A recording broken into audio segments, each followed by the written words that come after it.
Okay, so good afternoon, good morning, good evening to everyone. Today we are going to look at the fourth lecture. I'm trying to open the file so that we can look at what we are doing today. So just give me a second. I will open the file and then we can have a look at what we are going to cover today. So I hope that all of us have managed to go through lecture 3, and like always, if you have questions, you can always ask me during the live Q&A. So I hope you can see these are the chapters that I said in the beginning we were going to cover together, and now we have covered chapter 1, which was the dynamics of business and economics, chapter 2, which was business ethics and social responsibility, and chapter 3, which was our recent lecture where we covered business in borderless world. Today, we are going to cover options for organizing business. So in this chapter, in this lecture, we are going to explain ownership structures such as sole proprietorships, partnerships, and corporations. So with that, let me close this, open our PPT for today, and then we'll get on with our lesson. So just give me a second. I'll open our PPT for today, and then we will go from there. Let me just make sure that I open the right PPT, because sometimes my computer, I always say this, sometimes my computer shares the wrong screen, so I have to make sure that I share the right screen. But I think we have the one. There we go. Let me just go on the share screen, and then we will go from there. So share screen, and where is our class? Where's our class for today? I still cannot find it. Okay, that's strange. I cannot find the screen that I want to share with you, but let me try to do this, and I will open it once more. Open it once more. I'm sorry about that. Just bear with me a little bit. I do not know why it's taking forever to find the screen. Oh, there we go. Finally. Okay. So, introduction to business. Options for organizing business. That is our lecture for today. That is our topic that we are going to cover. Right. So, in this lecture, we're going to look at a lot of things. There's a lot to cover in this lecture as well. But our module learning outcomes, like always, here we're going to be able to distinguish among the forms of business ownership. So we will list and explain the important factors of choosing an organizational type, discuss the advantages and disadvantages of sole proprietorships, discuss the advantages and disadvantages of partners, as well as the advantages and disadvantages of corporations, advantages and disadvantages of hybrid forms of business ownership, discuss the advantages and disadvantages of franchises, which we also covered in our last lecture, but we'll look at it today. And lastly, we will talk about the 2 types of mergers and acquisition. In the last lecture, we did introduce mergers, we did introduce acquisitions, but I believe we did not talk about the types of mergers, the types of acquisitions. So how do you go about choosing an organizational type? Our learning outcome here under choosing an organizational type would be able to list and explain the important factors of choosing an organizational type, being able to list the important factors in choosing an organizational type, and being able as well to explain the important factors in choosing an organizational type. So, forms of business ownership. Let's look at the forms of business ownerships that we have. So, business organizational options include sole proprietorship, general partnership, franchise, limited partnership, and limited liability partnerships, which is LLP, and then we have what we call limited liability companies known as LLC. We also have C corporation and S corporation. So each of these businesses has its own set of risks, rewards, costs, and benefits. So they all have different kinds of characteristics. They might have similarities, but they are all different in their own ways. So picking the best type of organizational business organizational type depends on the nature of the business opportunity that you have, and the level of personal exposure when it comes to the risk you as the owner is willing to accept. So finances that you have, capitals that you have, the resources that you have, all contribute to the one that you end up choosing as an owner, as a business owner that is willing to go into business, willing to invest, willing to start his or her own business. So let's look at one by one and just kind of get to know what they're all about. So a sole proprietorship, this is basically we have one single owner, right? These are very small type of businesses. General partnership, you have two or more owners. A franchise, we spoke about in the last lecture, you go about using a famous brand, right? And a limited partnership, which we can call an LP or an LLP, some partners have limited responsibilities.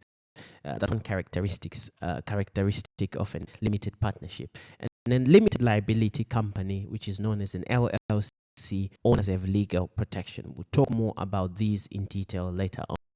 And C corporation with basically shareholders. And S corporation is a smaller corporation with tax benefits. So each type has different costs, risks, benefits, and responsibilities. So let's walk through all of them one by one. So these are the 7 forms of business ownership, like what we just mentioned, right? A sole proprietorship, where we have one owner who runs basically the business. For example, your local coffee shop. A very small type of business is usually the easiest business or the most business that a lot of entrepreneurs begin with, right? Excuse me. You have what we call general partnership. This is where 2 or more owners share profits and responsibilities. An example would be 2 friends opening, a restaurant. A franchise is whereby you use a famous brand and a business system that is already provided for you. For example, I adopt the McDonald's franchise, and then I pay them royalties, fees, whatever the contract might say, right? Limited partnership, LP or LLP, this is where you have some partners have limited responsibilities. Mostly, a good example for this would be a law firm. Limited liability company, LLC, in other words, where owners have protection from personal risk, right? Which means whatever I own, whatever I have outside of my business, it's protected, right? So examples of that is a small tech company. And a C corporation, this is owned by shareholders, which are separate, with a separate legal entity. Example, these are big corporations, something like Apple. And then S corporation is smaller corporation with tax advantages. So small businesses, pretty much in the US, usually sometimes can be family businesses, right? So let's compare the different types of forms of business ownership, right? So we have a small table right underneath here, which has the business type, who owns it, personal risk, ease of starting, as in how is the starting procedure? Do you need a lot of money? Do you need to fill in a lot of documents? Is it easier to enter into that market? And the example. So a sole proprietorship, basically, like I said, you have one owner. There is a high risk of the business, ease of starting, pretty much easy to start the business. It's like a local coffee shop, a small business to say. General partnership, you have 2 or more owners. Also, you have a very high personal risk. Easy to start, 2 or more friends opening a restaurant. A franchise, 1 or more owners. Personal risk, it's average, it's medium. and starting it's medium, since everything is laid out for you. You just need to invest money. So for example, adopting McDonald's franchise, LP, LLP, 2 or more owners, personal risk is lower than the other 3 that we have discussed.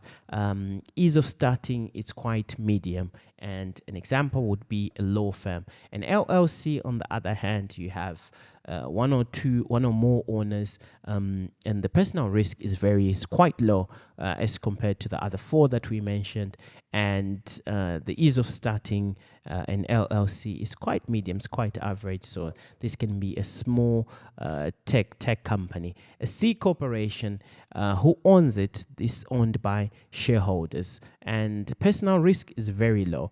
We will learn why it's very low, the personal risk here. And then what is the level of starting? Is it easy? Is it hard? It's hard, right? For example, Apple Incorporation. And then we have an S corporation, where it's also owned by shareholders. Personal risk is low, and it's much harder to start. And small businesses in the USA can be a good example for that. So let's look at the factors that people look at, or you might look at when considering in choosing an organizational type. So we have cost of startup, like how much it's going to cost you. Control versus responsibility. Do you want to share the profits? When we talk about taxation, what is the taxation bracket? How much tax are you going to be paying? Entrepreneurial ability, risk tolerance, financing, continuity, and transferability. So let's try to explain these one by one in next. These, like I said, are some of the considerations that you take a look at when you're choosing an organizational type. So we have a factor. What does it mean? And I'll give a simple example. So when I say startup costs, this is basically how much money you need to start the business. So this is also a factor that you consider, right, when you're looking at, when you're choosing an organizational type. So you look at how much is it to start? How much do I need to start the business? How much do I need to start, for example, a small coffee shop? Obviously, a small coffee shop, it costs less than a factory, for example, or a manufacturing hub, right? Control versus responsibility. Who makes the decision and who is responsible for problems? So basically, you're asking yourself, who makes the decisions here? Who controls what? And who takes responsibility when it comes to problems? So is it one owner who decides everything? Is it other people? Am I going to be sharing responsibilities, sharing profits? Do you get to keep, you ask yourself, do you get to keep all the profits, or you get to share it with your partners? So could it be that I have to split 50-50 with my friend, or do I have to split 70-30? Taxation, on the other hand, the taxes that the business must pay to the government. So if I start this kind of business, if I adopt this kind of organizational type, how much tax am I going to be paying to the government? So basically, this is how much tax the government charges you, or how much tax you have to pay to the government. Risk tolerance is basically, you look at how much financial risk you're willing to accept. Am I going to lose money if the business fails? Am I going to lose it all? How much money do I need to invest versus the risk? This is what we're talking about. And basically, an example, would you risk all your money to start a business? Like, how much are you willing to risk? And financing, where the business gets the money to start and growing. Is it going to come from my own pocket? Am I going to have investors? Am I going to share it with a friend? Am I going to share it? Are we going to raise money? Are we going to sell something to raise money? So this is something that you have to look at. And is it going to be a bank loan? Is it going to be investors? And next is entrepreneurial ability. So do I have the skills to start the business? Do I need somebody else with the skills to start the business with? Who is going to manage the business so that it's successful? Do I have the management capabilities? So who is going to plan? Who is going to lead? Who is going to be solving problems in this type of organization? And the last one would be continuity and transferability, as in if you want to continue, or if you want to exchange hands, if you want to sell the business. So can this business continue if I leave the business or if I sell the business. For example, Apple continues even if the CEO changes, but that's a big corporation. So these are some of the things that you look at when you're considering choosing an organizational type. And let's move on. Next, we will talk about, we have a few questions before we move on to the next slide. So there's a practice question one. So for example, if one person owns a business, right, and makes all the decisions, what is the disadvantage? So basically I'm asking, if there's one person who owns a business and they make all the decision, what is one disadvantage that that person has? A, the owner shares the profits with many people. B, the owner is responsible for all business problems. C, the owner does not need to pay taxes. D, the owner cannot make business decisions. So what do you think the answer is between A, B, C, and D? And our question two, or practice question two, based on what we've talked about so far, which statement is true about a business with one owner? So which statement below here from A, B, C, D is true about a business with one owner? The owner A, the owner makes, let me jump here. Just give me a second, I remove this. I don't want to be confused. So which statement is true about a business with one owner? So the business makes all the decisions, but is also responsible for the owner makes all the decisions, but is also responsible for the business. The owner must share the business with the government. C, the owner cannot earn a profit. D, the owner has no responsibility. So choose your answer between A, B, C, and D. And let's look at the last practice question here. So Sarah opens her own bakery, right? She's the owner. The bakery loses money. Who is responsible? So we have Sarah, who owns the bakery. She is also the owner. The bakery loses money. Who is responsible? Is it the government? A. Is it B? Let me remove this because this is not for this question. Is it A, the government? Is it B, Sarah?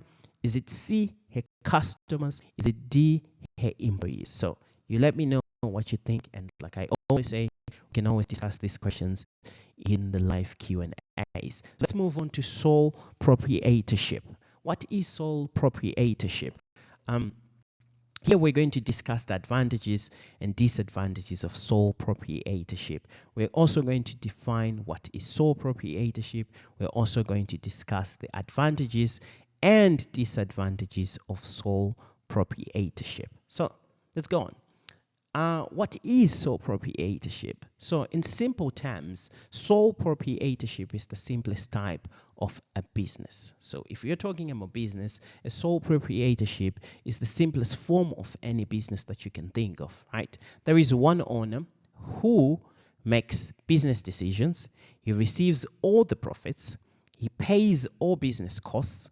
He or she is responsible for all business debts and the losses that the business might incur. So the law sees the owner and the business as the same person. So the law looks at them as one entity, right? So he makes all the business decisions. He collects all the profits. He pays all the costs. He's responsible if the business is in debt and if there's a loss somehow that the business incurs. Let's look at the more simplified. I'll try to increase this so that more simplified picture that I have here. So sole proprietorship, like I said, this is the simplest form of business ownership. And in definition terms, a sole proprietorship is a business owned and run or ran by one person. So there's no legal distinction, like I said, they're one entity. There's no legal distinction between the business and the owner. The owner is entitled to all the business profits and all responsibilities for the business, debts, losses, and liabilities. So let's look at this guy here. This is his business, right? He opens maybe a small supermarket, a small shop, and he gets to keep all the profit. He pays all the, excuse me, I think I have a parcel. So just give me a second, I'll be back.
My apologies. I had a parcel delivered to me.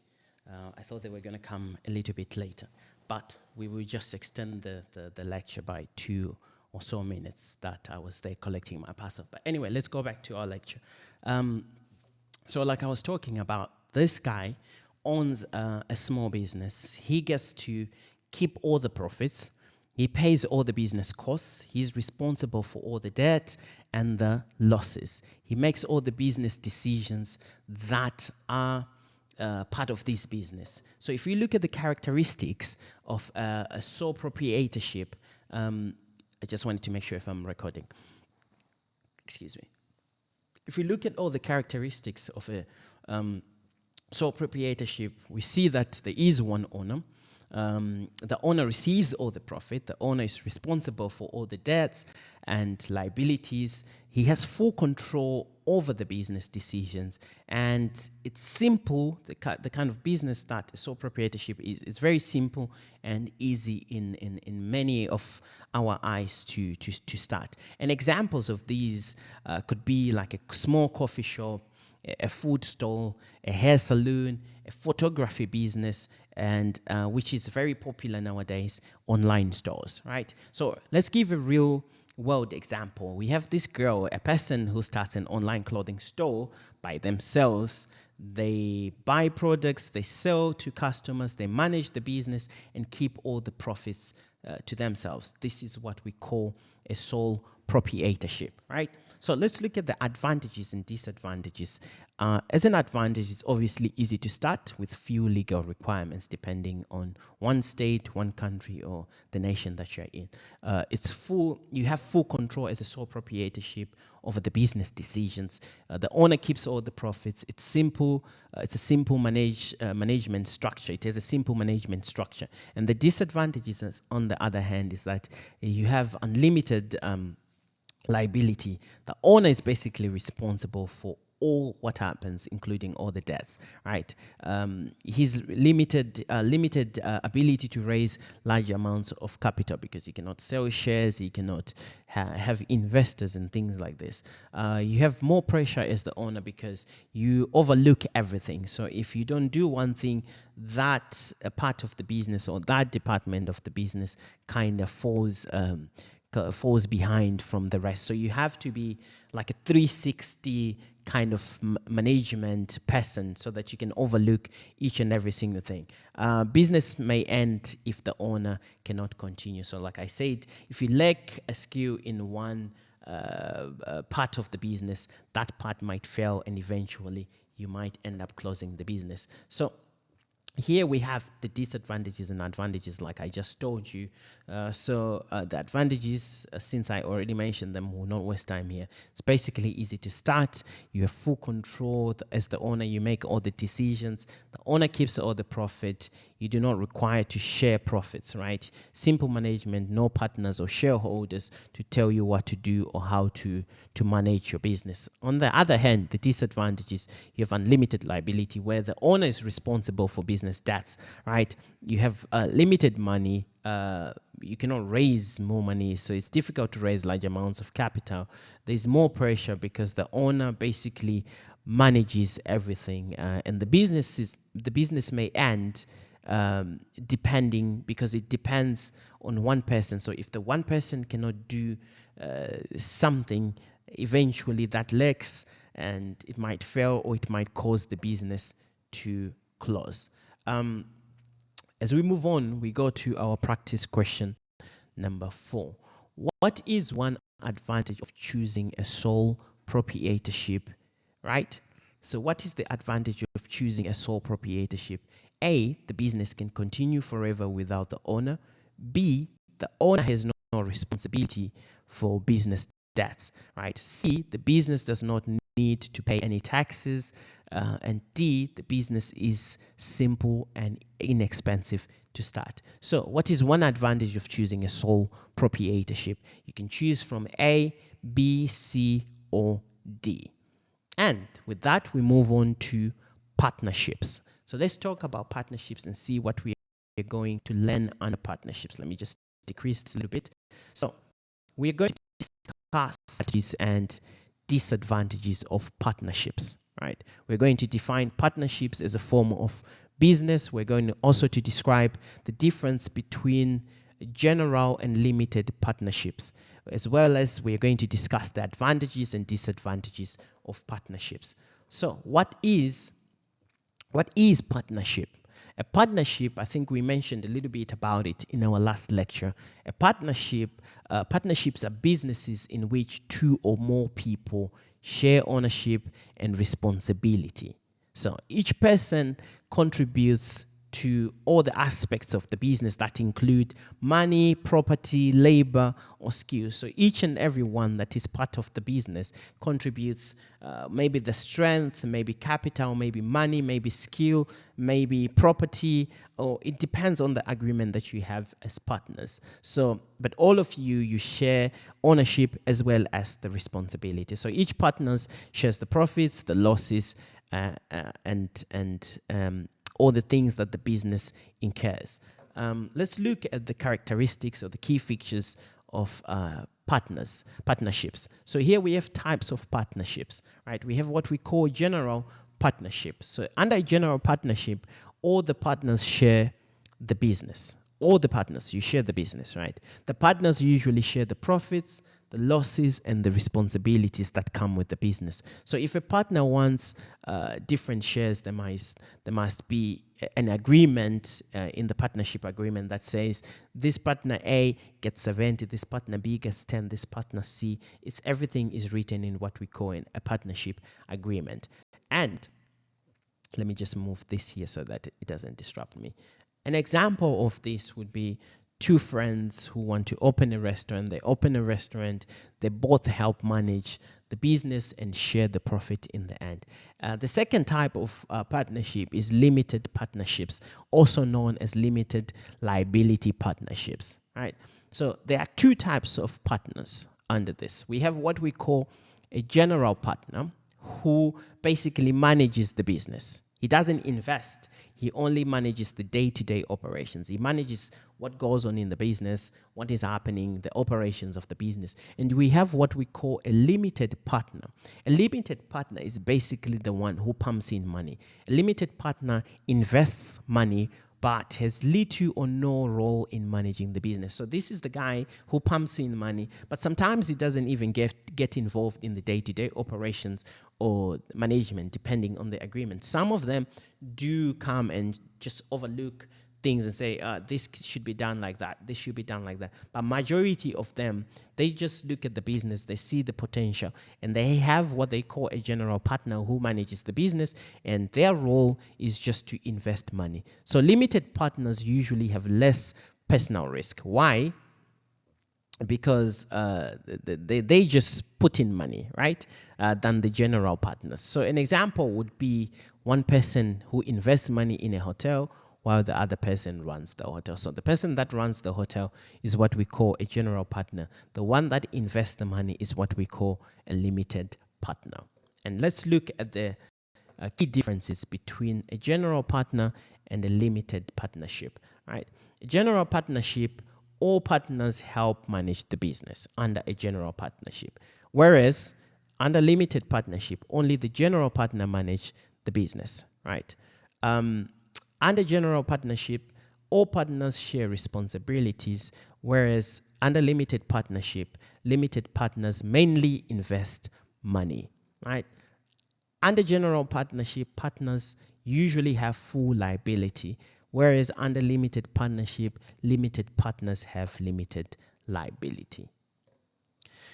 And when it comes to forming partnership and partnership taxes, so let's look at what forming a partnership requires. What must you do when you are forming a partnership, right? So to form a partnership, you must basically, this depends from one country to another, but we're using US as an example here. So you must register your business with the state, obviously, establish your business name, and once your business is registered, you must also obtain certain licenses, certain permits. And whereas partnership taxes, so this is when most businesses need to register with IRS. Like I said, we are using US as an example. So you need to register with IRS, you register with the state and with the local revenue agencies, and obtain what they call a tax ID number. So partnerships must also file what we call an annual information return. So this is to report your income, deductions, your gains, your losses from that business. But the business itself does not pay tax. So what do we mean by that? The partnership does not pay income tax. Each partner pays tax on their own share of profit. So what that means, depending on the profit bracket that you're under, you pay tax based on that. The partnership on its own does not need to pay income tax. The partners pay tax depending on the share that you have in that partnership business. Right. So let's look more at forming partnership and partnership taxes. Let me just move this here. So, like I mentioned in USA, to form a partnership, you must basically register your business with the state, where you must register your partnership with your state government.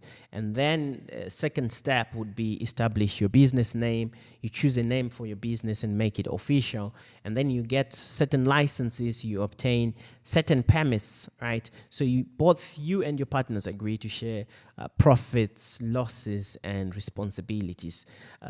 They can be equal or different. It depends on the partnership agreement that you have between you and your partner, or you and your partners.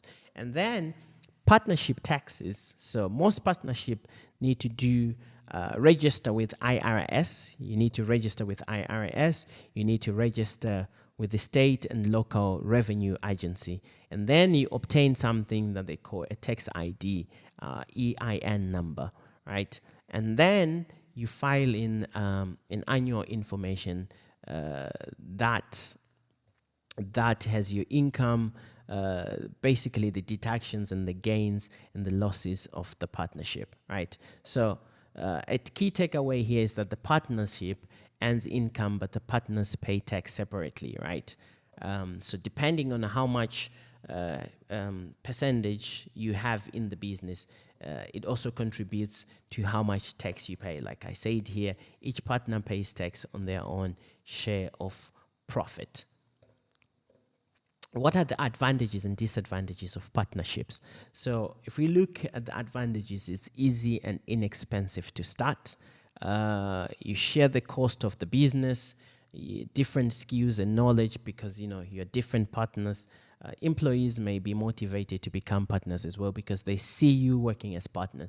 So they might also be influenced to become partners themselves, because amongst them they have different skills and capabilities.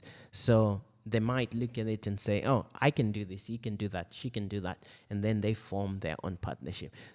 There's also disadvantages, which include partners are responsible for the business debts.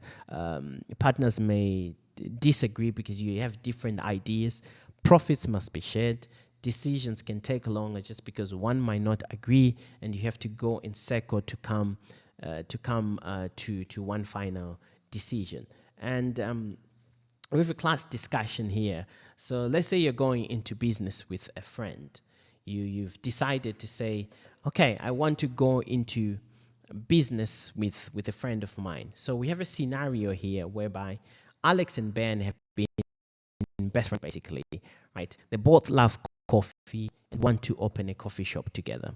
Alex has money to invest. Ben has experience in making coffee and managing a cafe. So basically, Ben, not only can he make the product itself that they want to sell, he has also operations experience. He knows how to do scheduling. He knows how to manage the front of house, the back of house. He knows how to deal with suppliers. He knows basically the things to use, the things that customers are looking for, the type of coffee that customers are looking for. Alex, on the other has capital. He has money to invest in this coffee shop. So they are thinking about starting a partnership. The question here is it a good idea to start a business with a friend? Why or why not? So in this case, is it good for Alex and Ben to start a business partnership? Why or why not? Since Alex is going to invest, he has money to invest. Ben has experience in making the coffee and managing the cafe. So before you answer that question, let's look at some of the things that you have to look at or think about before you decide on whether they should start a partnership or not. Also, this applies to you if you're planning to start a partnership with somebody. These are some of the things that you might want to look at before you agree on a partnership. So money, for example, under money, you're going to ask yourself, or you ask a question that who will invest the money? In this case, we have Alex who has the money, right? So, but if it's a different scenario, who is going to invest the money? And once that money is invested, are we all both going to own the same percentage of money? So if one invests money and the other doesn't invest money, do you think that they will own the same percentage of the business? Probably not. Probably yes. Jobs and responsibilities, right? So in the Alex and Ben example, you can see Alex is only investing money. Ben already knows how to make the coffee, and he also knows the day-to-day running of a cafe. So who will manage the business? Will both partners work every single day? Are they all going to work in this coffee shop? Who is going to manage the business? And if we are talking about profits, how are we going to share the profits? How will the profits be shared amongst the partnership? Should both partners receive the same amount of profit, or should they not? Why? Maybe because one is investing money, the other one is only investing, skill and knowledge. So it depends. How are we going to split the profits? Trust also is a big issue when you're talking about partnerships, because do the partners trust each other? Can they work together well? Maybe you're best friends, maybe you're good friends, but being friends outside professionalism and professionalism are two different things, right? Because we have different ideas. So can you work together well? Some problems that might arise is what happens if the business loses money? Who is going to take more of the responsibility? What happens if one partner wants to leave? Are we going to close the business? Are we going to sell everything, or are we going to continue the business? And when it comes to the agreement, should everything be written in a partnership agreement, or should we just, since we're friends, we just say, oh, I'll give you this, you give me that, and then we open a partnership, we open a cafe? Why is a written agreement important? If you decide on writing an agreement, why is it important? So before you answer this question, look at some of these things that you can think about, which include money, jobs and responsibilities, profits, trust, problems, and agreement. Then you can go back to the scenario of Alex and Ben, who have been friends for 10 years, right? They both love coffee, want to open a coffee shop together. One has money, the other one is experienced in making coffee and managing a cafe. So should they start a business together? Why or why not?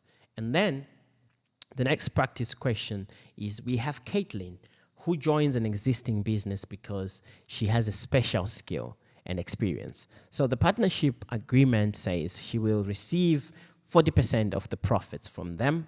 She will manage all marketing activities. The original owner makes the final decision on all business matters. So basically, she will earn 40% of the profits, but the owner, she will also manage all marketing activities. So she's earning 40% of all the profits. She's also going to be, the lead manager of all marketing activities. But the original owner makes the final decisions on all business matters, meaning that even if she decides on something, the original owner might still say, no, we have to go with something else. So which type of partnership is Caitlin joining? Is she joining a limited partnership? Is she joining a general partnership? Is she joining a dual partnership? Is she joining an S corporation? So look at the answers and pick one that you think is best suitable for Caitlin's case. And then we look at practice question number 7. Which of the following is not an advantage of partnership. So we have advantages that I mentioned when it comes to partnership.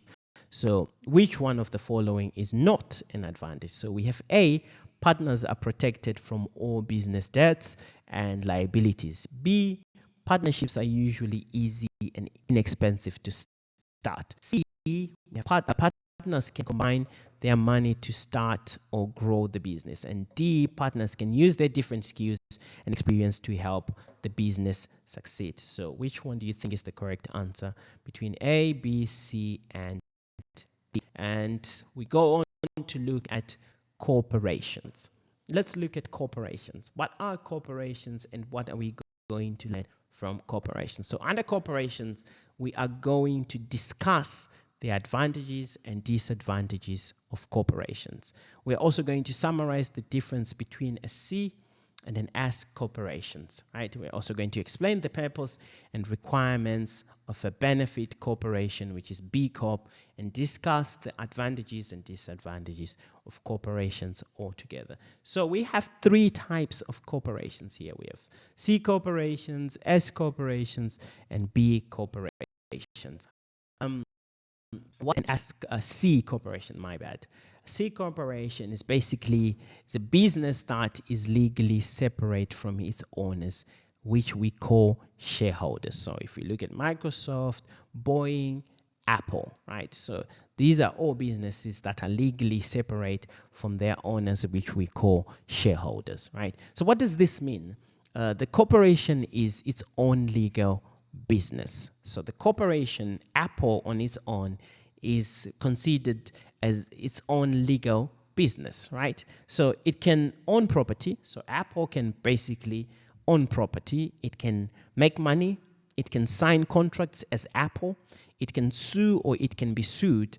The owners, however, are called shareholders. So let's look at this in more depth. So the important features of C corporations are they have separate legal entity. The corporation is separate from its owners, right? So you have the shareholders, which are separate from the corporation.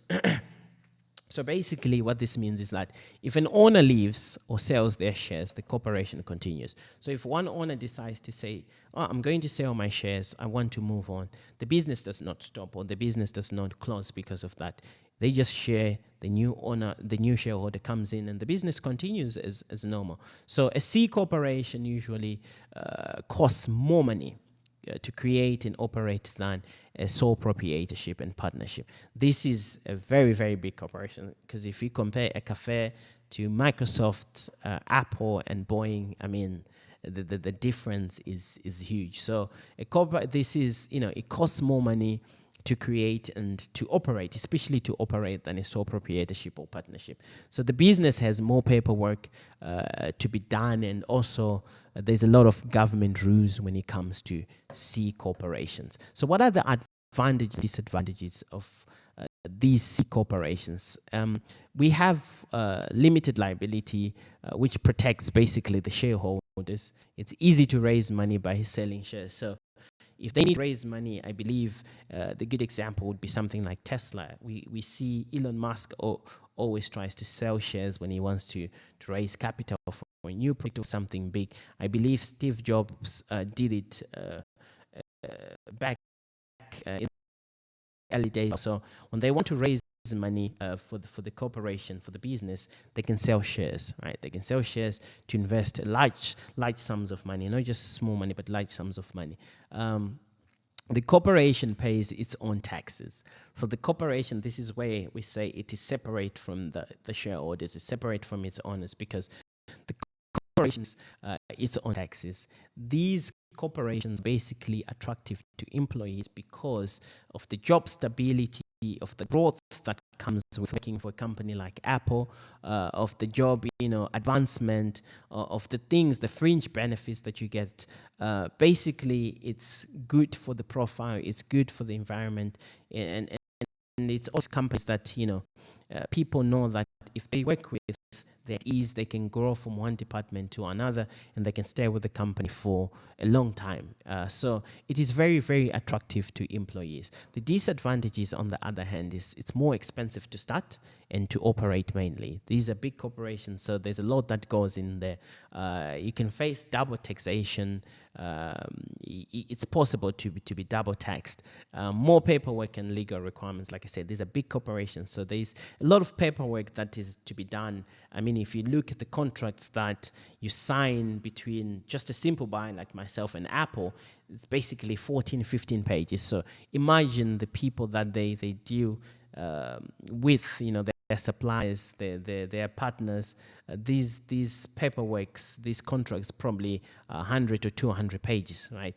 So, and there's also a lot of legal requirements because they have huge market shares and they make a lot of products for the general population, right? So there's a lot of legal requirements for these kind of corporations, and they have a lot of rules to follow: wages, safety, sustainability. There's a lot of things that they need to follow based on the size of these corporations. And let's look at S corporation. An S corporation is a special type of corporation that allows business profits to be taxed only once. So what does this mean? It is a corporation with shareholders as well. The business does not pay income tax. Instead, the profits are shared amongst the shareholders, right? So each shareholder pays tax on their own share of the profits. So the business does not pay income tax. So instead of paying income tax, the profits are then shared amongst the shareholders. And from that, these shareholders pay tax on their own share of those profits, right? And some of the important features to take a note of when we are talking about S corporations is they have single taxation. The business itself does not pay income tax, like I said. Only the shareholders pay tax on the profits they receive. So the business itself does not pay any income tax, but the shareholders receive, they pay tax based on those profits that they receive. Profits and losses are passed down to the shareholders. So the company profits or losses are basically reported on the shareholders' personal tax returns. And the owners who work in this business receive a salary. So in S corporations, the owners that are part of the business also do receive a salary. So if a shareholder works for the company, they should receive a fair salary for their work, which can also be a disadvantage to some extent. So let's look at the advantages and disadvantages of S corporations. So the advantages is that it may reduce taxes, right? Some businesses' expenses may reduce taxes. This is why you see some of these businesses in S corporations to put everything under business expense. Why? Because it reduces tax. So even when they travel, when they buy a new property, when they buy new cars, when they buy a lot of things, they always deem it as a business. And why? Because if they deem it as a business, if it's regarded as a business expense, it might contribute to the reduction of taxes. So everything that they do, any expense that they do, they try to fit it under business expense because it does contribute to the reduction of taxes. They also have a separate legal, it is a separate legal business basically. And the disadvantage of an S corporation is that more rules and paperwork do apply. Owners working in the business must receive a fair salary, and more government requirements are there towards an S corporation. Let's move on to benefit B corporations, right? So a benefit corporation is a business that wants to make profit. It basically wants to make profit, but it also wants to be there for the community, for the society. So a benefit corporation is a business that wants to make a profit while also helping society and the environment. What does this mean? This means that a B corporation has two goals, right? It wants to make profit, and it also wants to create this positive impact on people and environment. So its goals are profit, making an impact on the society, the people, and the environment. So unlike traditional businesses, a big corporation focuses on both, its success when it comes to profits and social responsibility, which is something that which we spoke about, I believe, in the last lecture or in the one before that. So an example of that would be this company called a Kickstarter, right? Sorry about that. And here are some of the important features when it comes to the big corporations, right? They help the society. So it works to improve communities, its employees, customers, and the environment. So not only is it focused on profits, but also, these communities, its employees, the customers, and the environment. So it publishes a report each year showing how it has helped society and the environment. So each and every year, there's this report from one of these companies that says, okay, this is what we have done. This is how we have improved the environment. This is what we've done for our employees. This is what we've done for our customers. This is what we've done for the communities, for the environment. And this appears to make the company more open and transparent, because they're telling you, yes, we made profit, but not only did we just make profit, we also contributed to 1, 2, 3. We also helped so and so and so. We also increased, or we also, connected or developed this and that. So this report that is published each and every year, it shows how basically they help the society and the environment. And if we look at the advantages and disadvantages of B corporations, is that it protects the company's social mission. It builds a strong reputation, because if you are producing a report yearly to say, okay, this is what we have done, obviously people will get to talk about. They'll get to realize what you have done and some of the things that you have achieved. So it builds a good reputation based on that, right? It increases employee and customer loyalty, because you're doing more for them, you're doing more for the community, for the environment. The disadvantages is there's more reporting required, since you have to basically say what you have done, how you have done it, and things like that. So there's more reporting that is required, and there's also higher costs, because not only are you making the profit, you're going to use the profit as well to develop something, to do something outside of the business. So more rules follow this kind of, more rules to follow for a B Corp. So let's move on to the comparison between the three. So we'll look at the comparison between a C corporation, a S corporation, and a B corporation. So like I said, the C corporation is a separate legal business. It's a separate legal business. It's owned by shareholders, has limited liability, can sell its shares to raise money. It pays corporate tax. Double taxation might apply. And the best example that we can give for this type of business or corporation, it's suitable for large businesses, whereas an S corporation has separate legal business, limited liability, profits go to shareholders, does avoid double taxation, it has more government rules though, and it's best suitable for small businesses.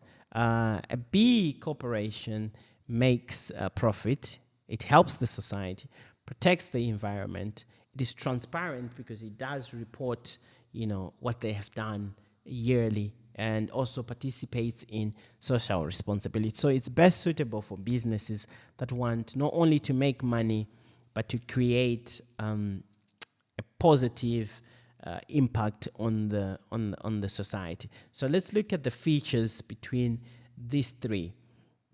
So if you look at the features, we have a separate legal entity, which C corps do have, C corporations, S corporations have, B corporations do have.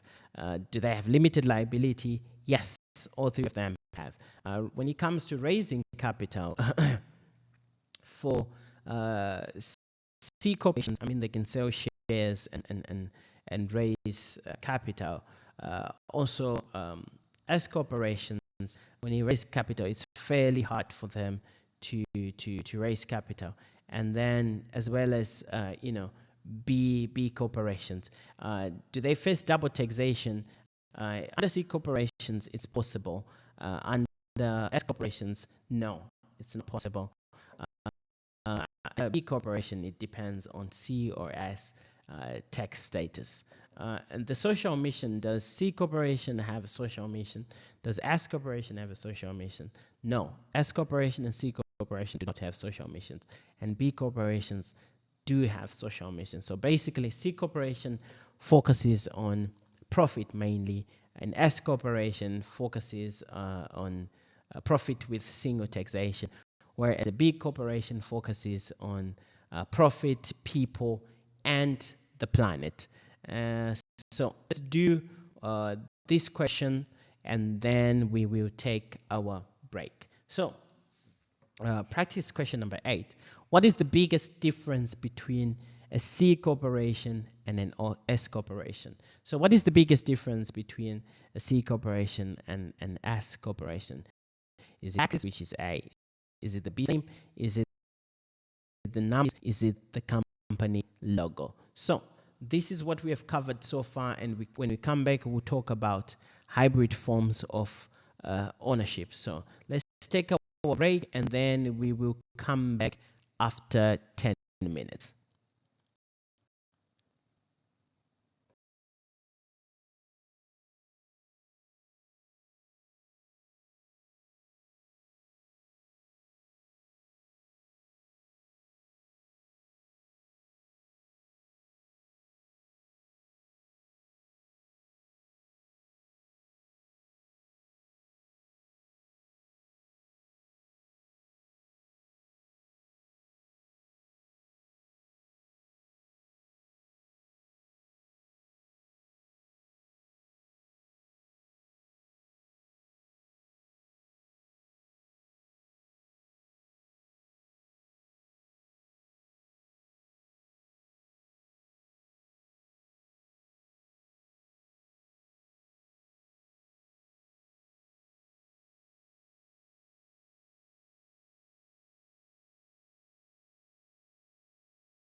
Okay. So let's continue. So we talked about, the difference between the three, and we had a practice question here. So let's move on to excuse me. Let's move on to hybrid forms of ownership. I hope I'm not going too fast. So our learning outcomes here under hybrid forms of ownership would be to discuss the advantages and disadvantages of hybrid forms of business ownership, as well as define limited liability companies, LLC, as a form of business. Same thing, we'll discuss the advantages and disadvantages of LLCs, and also define limited liability partnerships, LLP. We spoke about it a little bit as form of business, as well as the advantages and disadvantages of these LLPs. So, limited liability company. What is a limited liability company? So this is basically, it's a business that combines the benefits of a corporation and a partnership. So a limited liability company is a business that combines the benefits of a corporation and that of a partnership. What does this mean?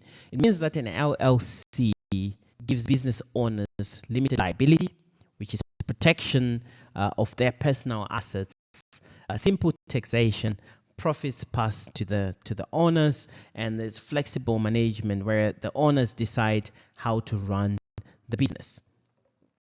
And the important features to note here are limited liability. What do we mean by that? The owner's personal property is usually protected. So if the business has a debt that it needs to cover or a legal problem, it doesn't affect pretty much the owners, right? Their personal property is protected from these legal problems, these debts, and things like that.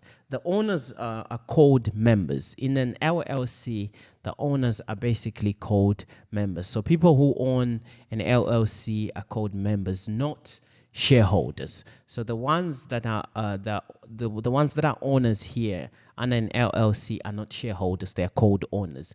The LLC usually does not pay income tax. So instead of paying income tax, the profits and losses go directly to the members, who are the owners, who report on their personal tax return. So the owners, they're the ones, the members, basically they're the ones that report on their personal tax returns. There's a flexibility when it comes to management, since the members can decide how they want to manage the business. And also there are fewer rules than a corporation, than that of a corporation. Let's look at it in more detail here. So like I said, an LLC is a limited liability business owned by one or more people that are called members. So basically, the one good thing about an LLC is that there's protection of personal assets and offers tax and management flexibility. Right. Let's look at the key features of an LLC. Like I said, limited liability, members' personal assets are usually protected if the business has debts or if it has legal problems. So if there's legal problems, it owes money, it basically does not affect the owners, which are the members' personal assets, right? They're left alone. Pass-through taxation, where this, they usually do not pay any tax, income tax. Profit and losses pass through to the members and are reported on their personal tax returns. There's also flexibility when it comes to management. Members decide how to run the business. There are fewer rules than that of a corporation. And flexibility when it comes to profit sharing. So the members can decide how they want to share the profit and the losses. It does not have to be equal, so it can depend on the percentages. And what are the advantages and disadvantages of a limited liability company?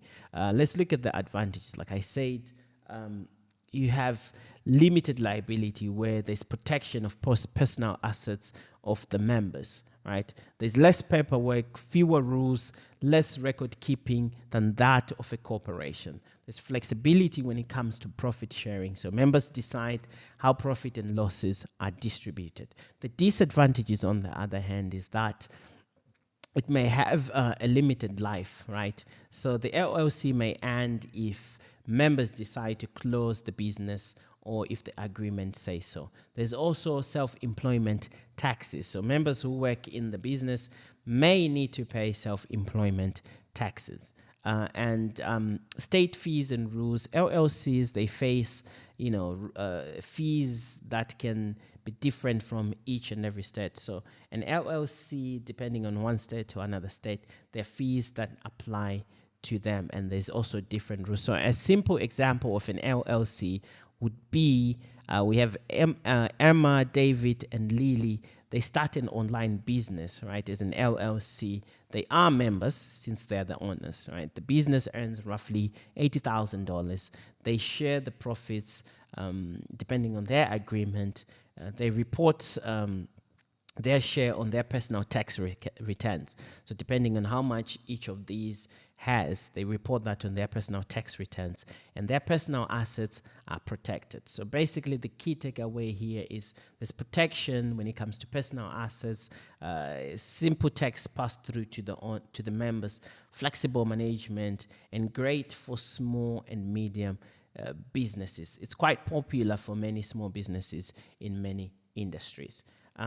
Let's look at some of the advantages that maybe we didn't mention in the last slide. So, like I said, limited liability, protection of personal assets of members. There's less paperwork than that of a corporation, and there's flexible profit sharing. The disadvantages, on the other hand, is that it may have a limited life in case if one owner wants to leave or if the agreement says so. Members may pay self-employment tax, and the tax rules can be complex depending on the state that you're in, depending on from one place to another.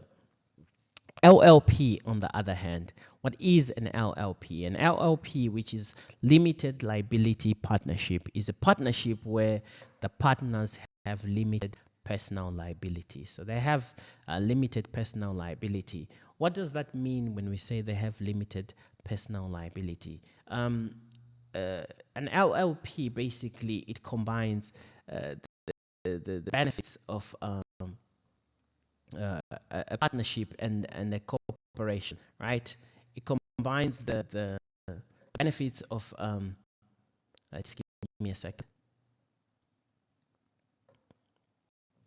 It combines the benefits of a partnership and a corporation, where partners can own the business together. It protects their personal assets. They share the profits, and they help each other manage the business, right? So there's limited liability. Partners are not usually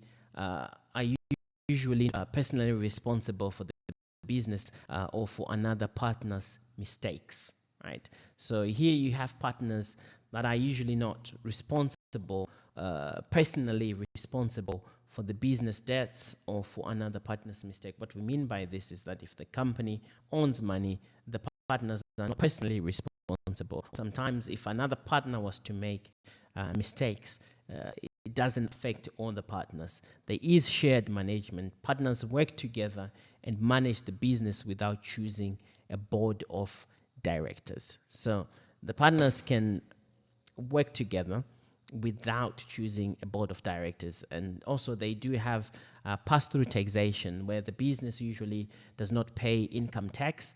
Instead, each partner pays tax on their own share of profits. So they do not pay any kind of sort of income tax, but then depending on the share of profit, they pay tax based on that, right? There's protection from other partners' mistakes. So if one partner makes a mistake or is careless, right? If one partner was to make a mistake, or if that partner is careless, the other partners are usually not personally responsible. So if one was negligent or makes a mistake, it doesn't affect the other partners. Let's look at it in more detail. So, like I said, what is an LLP? It's a type of partnership in which partners have limited liability. Partners are not personally responsible for the business when it comes to owing money, debts, or for another partner's mistake or negligence, right? So the key features here, we have limited liability, partnership management, pass-through taxation, protection from other partners' mistakes, and flexibility when it comes to profit sharing, where profits are allocated among us partners as agreed. So what are some of the advantages and disadvantages of an LLP? So LLP, there's single taxation where credits and deductions pass through to partners to report on their individual tax returns. So credits, deductions, they pass through to the partners so that they report on their individual tax returns. Limited liability, this is where, it protects partners from personal liability for the negligence of, maybe one person or another partner or employee, and it doesn't fall under their direct control. Flexibility, partners have flexibility in business ownership and can decide the level of responsibility and participation. Disadvantages, unstable duration. So the business life of an LLP can be unstable. It may end up if a partner leaves or or the other partners agree to end the business, right? It's not, an LLP is not available everywhere. So LLP are not recognized as legal businesses structures in some states or in other countries. So you cannot open an LLP everywhere around the world because different states, different countries does not regard it as a legal, basically, business structure. So it depends on state to state. And you need a partnership agreement to open an LLP. So basically, without an agreement, partners are not obligated to consult with partners in certain business decisions. So without that partnership, you're not obligated to discuss anything or to consult with other partners in certain businesses. So a simple example of an LLP would be an accounting firm, basically. So 3 accountants start a firm as an LLP. If one partner makes a mistake, the other 2 or the 3 are not personally responsible. So if one person makes a mistake, the other 2 or 3 are not responsible for that. Firm, for example, here, it earns 120,000 and they share it as per their agreement, right? So each partner reports their share of profit on their personal tax return, and then the personal assets like their house, cars, and things like that are usually protected when it comes to this. So an LLP basically combines the benefits of that of a partnership and corporation, and partners work together, share profits, and this protection towards or against their personal assets. So let's look at some of the advantages and disadvantages of an LLP. So advantages include single taxation, limited liability, and flexibility when it comes to management. The disadvantages, on the other hand, is that businesses may end if partners leave or if they agree to do so. It's not available in every country or state, since in some places it's regarded not as a legal business structure. A partnership agreement is important because without a partnership, you're not allowed or obligated to consult, with other partners or other consultancy companies of some sort. So let's look at our practice question number 9. Warren wants to start a business. So we have this guy named Warren.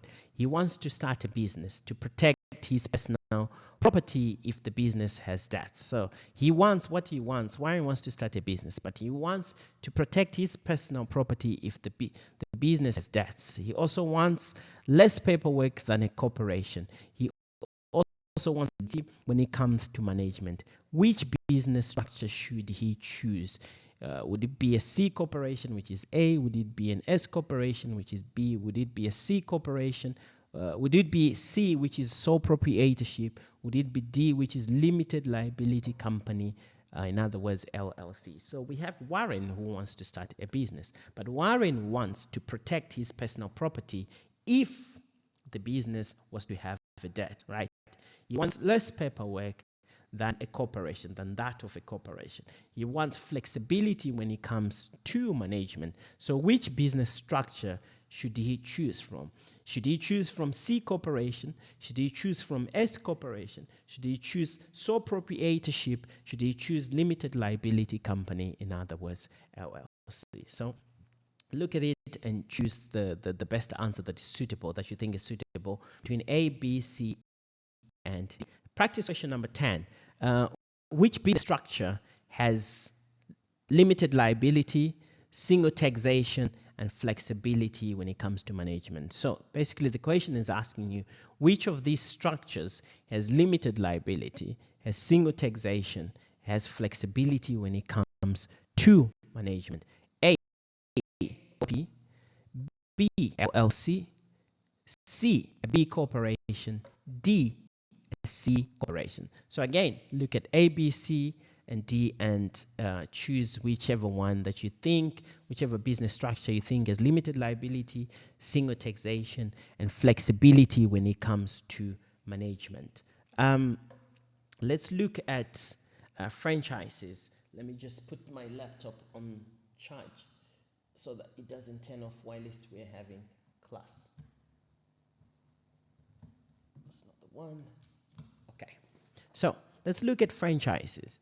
We spoke about franchises in the last class, but I don't think we talked much about it in depth. So today we would discuss the advantages and disadvantages of franchises.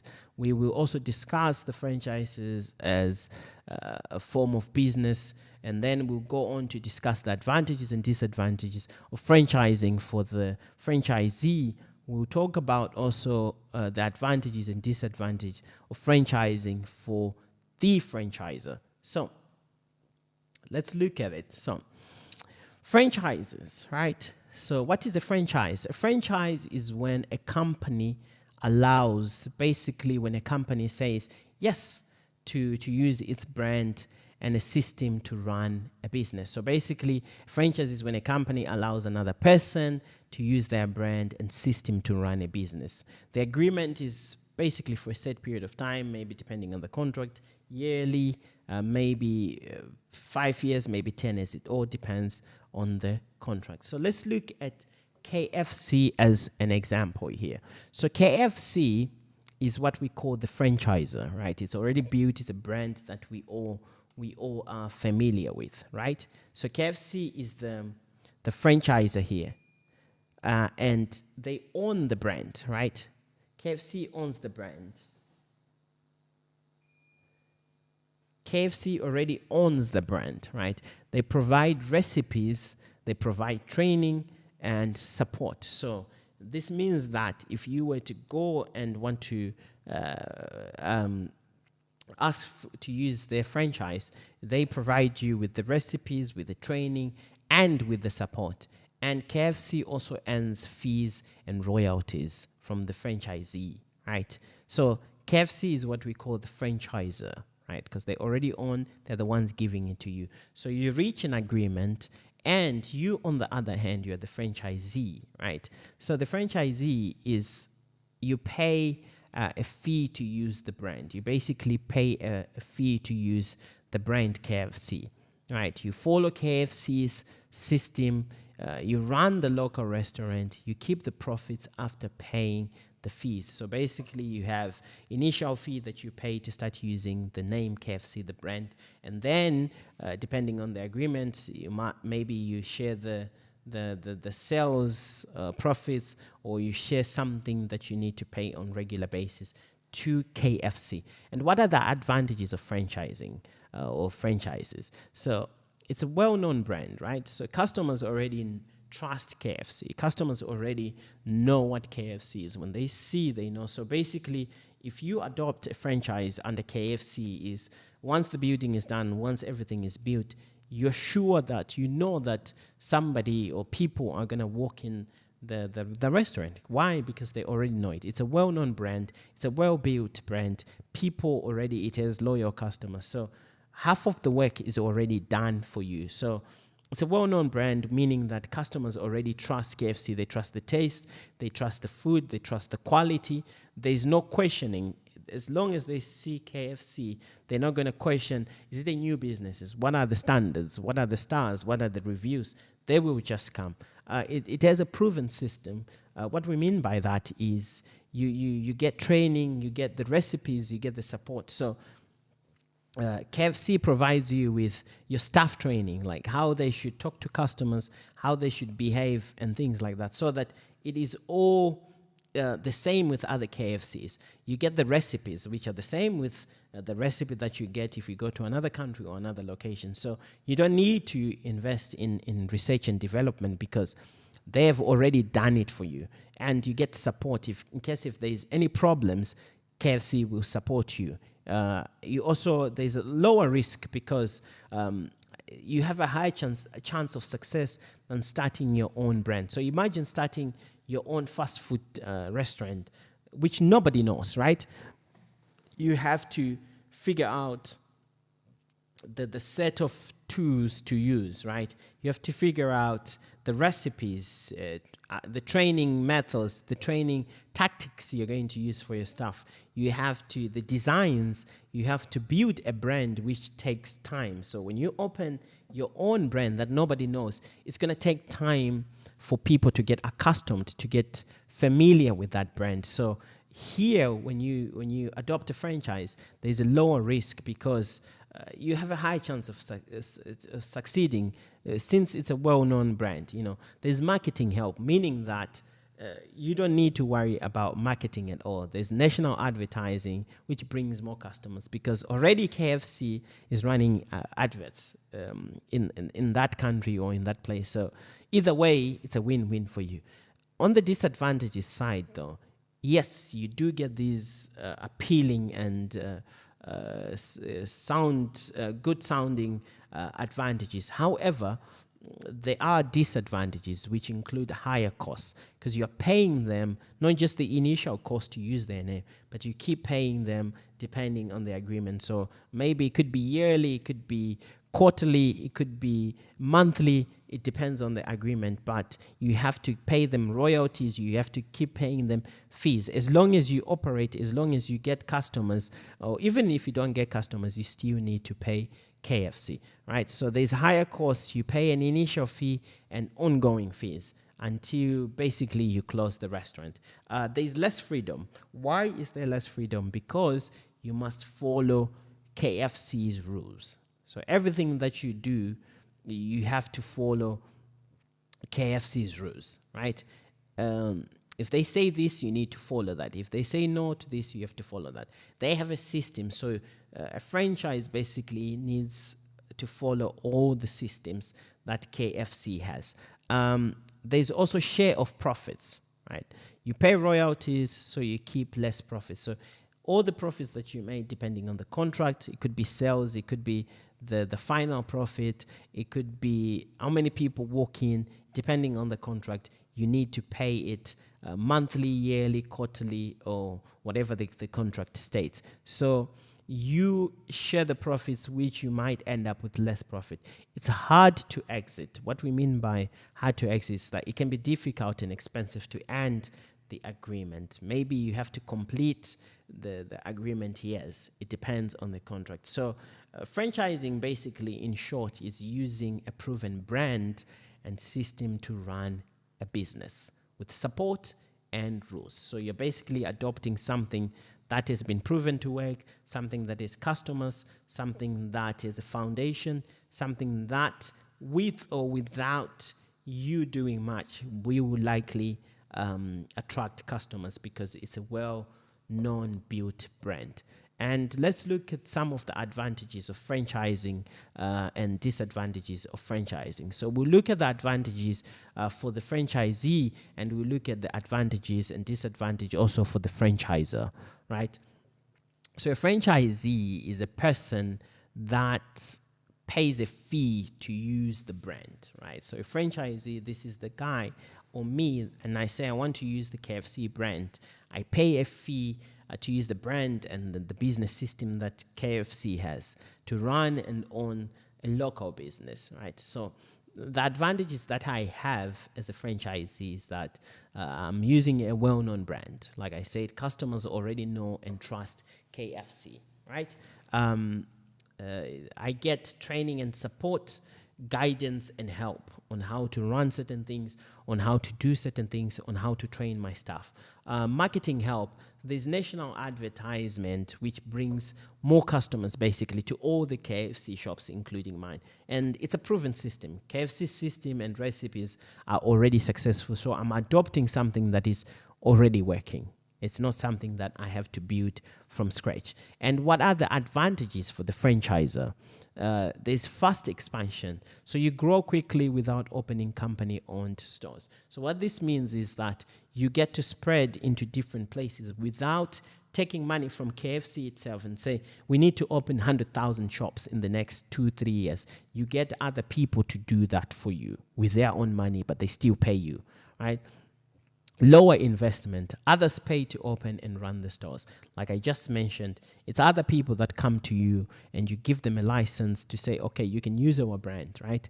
They open stores on your behalf. So there's lower investment for you because your brand is growing, but the initial investment does not belong to you. It belongs to the guy or another business that wants to own or run a franchise under your brand.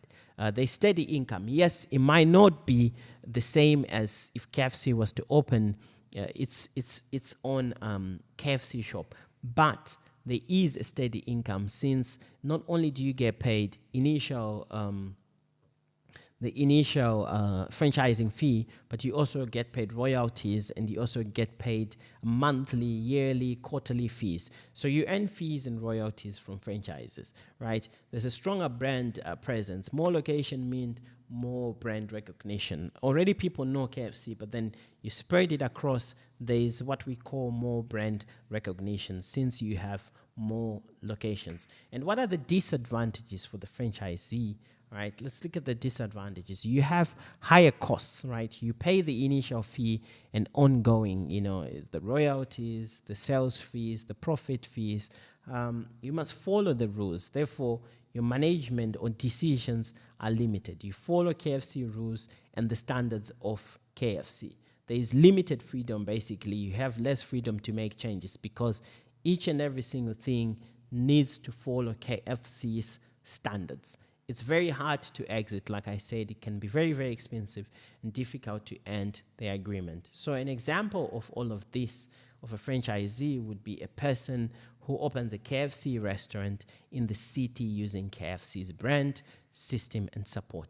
And what are the disadvantages for the franchisor? Here are some of the disadvantages that the franchisor has. So there is less control, harder to control quality in every location. So basically, yes, KFC, as we know, they have a certain quality that even if I open a franchise, right, I still need to follow. But they're not there to overlook each and every single thing that I do. So you might have 2-3 shops that are remotely far away from everything else. Maybe they're not following the standards exactly as they should. So there's less control there. It's harder to control quality at every location because some people might end up just deciding to do whatever they want. Dependency on franchises, right? So poorly run stores can damage the brand. So like I said, let's say you have 1 or 2, 3 stores that are far away, but they have regular customers. They do not follow KFC standards. Customers will start repelling. And especially nowadays, we're living in the social media world. They start sharing videos, start sharing this. It doesn't damage that store only. That's the downside about a brand. It doesn't damage that store only, but it damages the brand basically, because people know it as KFC. They don't know if it's a franchise. They don't know anything. They just know it as KFC. And there's legal and compliance risk. So problems with franchises can lead to legal issues when people want to end, or when they don't want to follow certain things, or when the franchisee doesn't want to pay, right? There is reputation risk, like I said. Mistakes by franchises can hurt the brand's image, since people know it as KFC. They don't know it as it's a franchisee. They just know that this is KFC. So anything that separate local shop that the franchisee owns does, it affects KFC as a whole, not just that shop. And an example of all of this would be KFC allowing entrepreneurs to open KFC restaurants, and KFC earns money through fees and royalties. So let's look at some of the questions that we have here, which is our practice question. So what is one advantage of buying a franchise? What is one advantage that you'd say of buying a franchise? A, you can use a well-known brand and receive training. B, you never have to pay any franchise fees. C, you can change the company's logo and products anytime. And your D, you don't need to follow company's rules. So what do you think is the advantage of buying a franchise? Is it A, using that you can use a well-known brand and receive training? Is it B, you never have to pay any franchise fees? Is it C, where you can change the company's logo and products anytime? Or is it D, where you don't need to follow the company's rules? So let me know. And once again, we can always discuss this in our live sessions. We can always discuss this in our live sessions. So choose between A, B, C, and D. And then the next question would be, what is one disadvantage? What is one disadvantage for the franchisor, right? The company that owns the brand. What is one disadvantage for the franchisor, the company that owns the brand, the owner of the brand, right? A, is it difficult to control the quality of every franchise? Is it difficult to control the quality of every franchise? B, is the franchisor cannot earn money? C, the franchisor cannot open new stores. D, the franchisor does not own the brand, right? So what is one disadvantage for the franchisor, who is basically, or the people that basically own the brand? Is it A, where it's difficult to control the quality of every franchise? Is it B, where the franchisor cannot earn money? Is it C, where the franchisor cannot open new stores? Is it D, where the franchisor does not own the brand? So choose your answer between A, B, C, and D. And then we move on to mergers and acquisition. I mean, we spoke a little bit about this in our last lecture, but let's look at what we are going to talk about today. So our learning outcomes under mergers and acquisition are being able to describe being able to describe the two types of mergers and acquisitions, being able to define what a merger is as a business strategy, also being able to define the acquisitions as a business strategy, and explain why companies undertake horizontal mergers and acquisitions, and lastly, explain why companies undertake vertical mergers and acquisition. So let's look at what we have. So we have mergers, right? We talked about mergers, right? So a merger is when two companies basically combine to form one company. So this is when you have two companies that say, okay, you have this, I have that, let's join and form a company, right? So two companies combine to form one company. So what are the two types of mergers?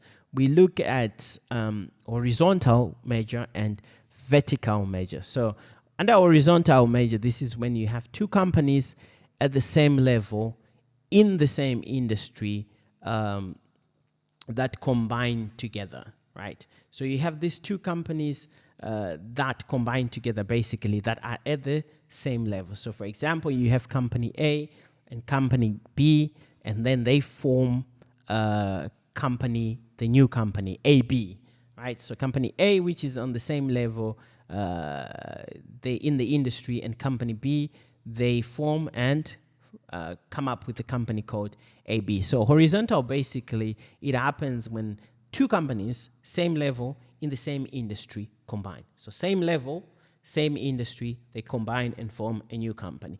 Vertical, on the other hand, is when companies at different levels of the supply chain combine. So these are totally different companies. They're not on the same level. They're different. They belong to different sectors and supply chain. So you have, for example, a supplier who is the one who makes the parts, right? And then you have a manufacturer who also makes the products, right? So we say, okay, I'm the supplier, you're the manufacturer. Let's join and become the distributor or the retailer, right? And we sell to the consumers. So those are the two differences between a horizontal and a vertical measure. And then accusations. So what is an accusation? An accusation is basically when one company purchases another company and takes control, right? So this is when what we call a buying company, and it has a target company, it buys it and becomes one company. So it's when one company purchases another company and takes control. And there's a few different reasons why this might happen. So what are the reasons for mergers and acquisitions? Basically growth, right? Most companies, they want to increase in size, not only in size, but also acquire market share. So maybe the target company has a potential market share, or they see that this target company is taking their market share bit by bit, but it's smaller, or it might be bigger, right? It's taking their market share. They try to measure with it or acquire it. Why? Because they want to grow and they want to also occupy that market share space. Economies of scale, there's lower costs, by producing more efficiently, right? So you take another company or you buy another company, you can produce more in an efficient way using less resources, right? Or maybe that company has a type of production, a type of way that is efficient when it comes to producing or when it comes to raw materials, yeah? And access to new markets. So if you acquire another company from a different sector, basically you are entering into a new market. So also you can enter into a new geographical market very quick, instead of building your reputation, building from ground up. There's new products or technology. So you gain innovative products or advancement technology. This is happening a lot basically right now with the EV market, right? So you have, for example, in China, there's a lot of EV manufacturers, car makers that are growing basically day by day, right? And they have good technology, battery, car systems, safety, car weights and things like that. And then you have a company like BYD, which is bigger than these small companies. BYD has capital, it's big, right? But these small companies are basically taking, yes, it might be small percentage, but they're occupying the market. They're taking market share away from BYD. So besides the market share, also the technology. BYD looks at, let's say, a small company that just came in the market, but is doing well. They have good technology. People love it. It seems like, there's potential growth. BYD approaches the company and tries to buy or work together. Why? Because instead of them trying to compete by building the same kind of system or trying to build the same technology, they can just work with them, or they can just buy them and have them work under BYD. So instead of wasting resources, wasting R&D energy trying to come up with this technology, they can just acquire or have a merger with this company, right? So you gain innovative and products or advanced technology very quickly. It increases competitiveness. So in a market, right, you also have competitors. So imagine acquiring a small company that can help you, just like I said, with technology innovation. And that puts you above your competitor, who's pretty much also trying to do the same thing. So it strengthens your position against your competitors, basically.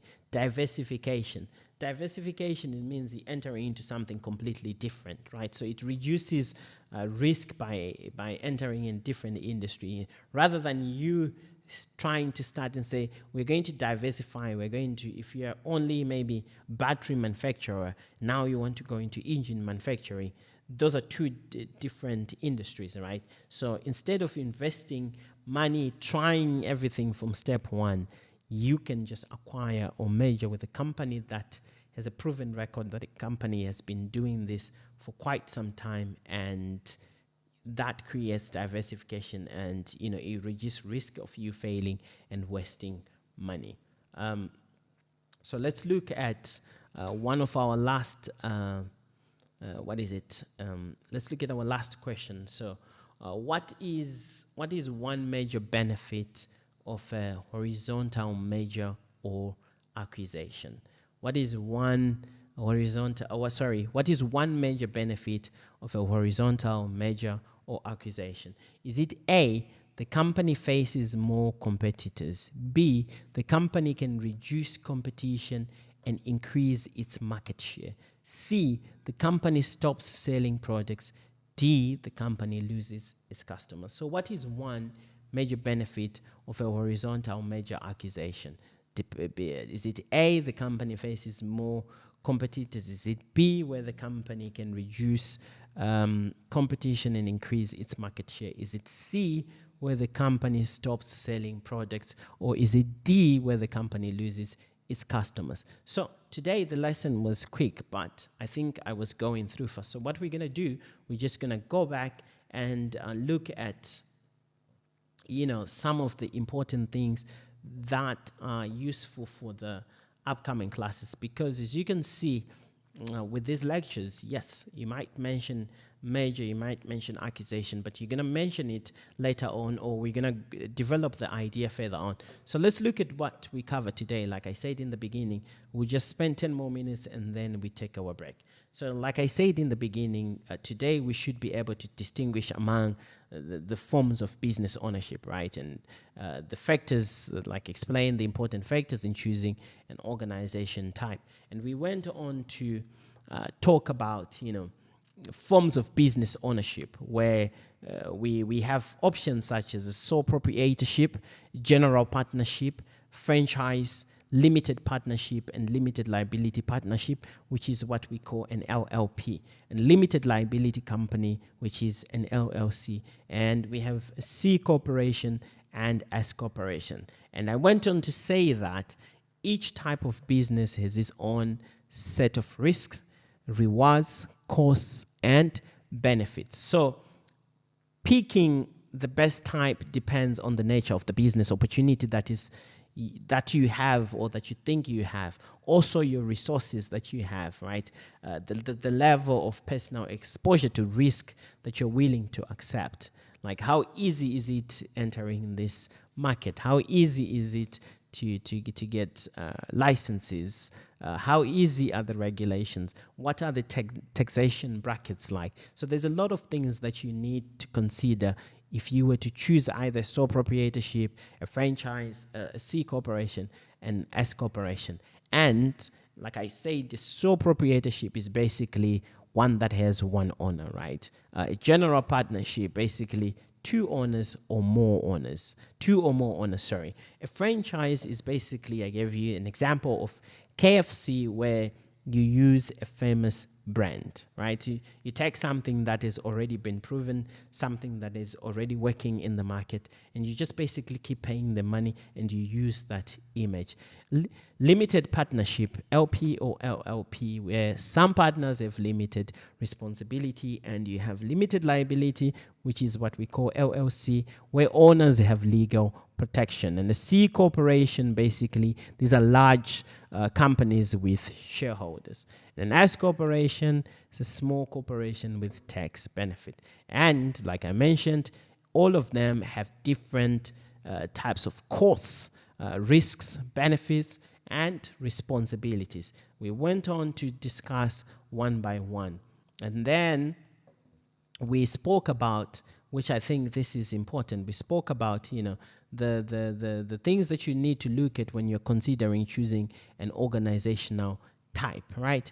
When you're choosing an organizational type, like cost of the startup, like how much are you going to have to pump in? What is the control versus the responsibility? Like how much control are you going to have? And once you have that control, if something was to happen, who is going to take care of it? Who is going to be responsible for this? Who is going to be responsible for day-to-day operations, right? Do you want to share the profits with somebody else, or you want to be the sole person that just gets all the profits, right? Taxation, how much tax do you get taxed? If I open a sole proprietorship, how much, tax am I going to be charged? If I do a partnership, how much tax am I going to be charged? Entrepreneurial ability, right? Like what kind of things will I be able to do? Do I have the skill? Do I have the knowledge to do these kind of things? Risk tolerance, right? Financing, where am I going to get the money? Do I get a loan? Do I invest my own money? Continuity and transferability. Like how easy is it to keep running this business long-term? Transferability, if I was to sell this business, will it die or will it continue? So we spoke about that and we explained further, right? Like startup cost basically is how much you need to start the business, right?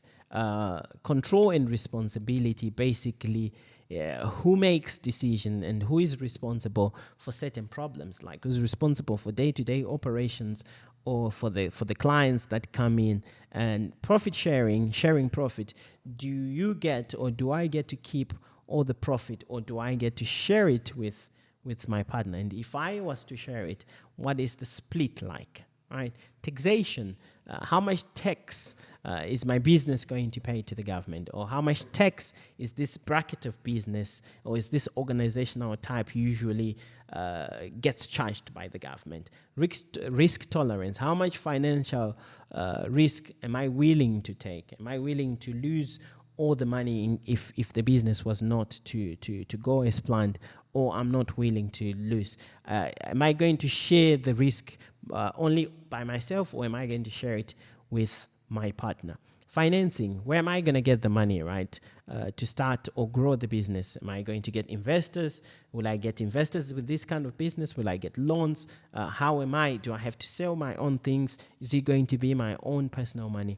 Entrepreneurial ability, skills to start and manage the business. Like, do I have this skill to start? Maybe I only have money, but what do I need for me to plan, to lead the people, to solve the problems? Do I have those capabilities or qualities? And continuity and transferability, like I said, can the business continue if I leave or if I sell the business, right? And I gave you an example that if Apple continues, even if the business is, the CEO changes, right? And we looked at question number 1, question number 2, and question number 3. I mean, I'm not going to repeat them because that will just waste our time, right? And then we moved on to sole proprietorship, right? Where we discussed certain things, the advantages and the disadvantages. And we mentioned that a sole proprietorship is the simplest type of a business. Like basically, as you can see on the my right, I believe it's going to be your right as well when you're watching. It's just a guy who owns like a small shop, right? So a small proprietorship is the simplest type of business in all means, right? Whereby the owner is the one who makes all the business decisions.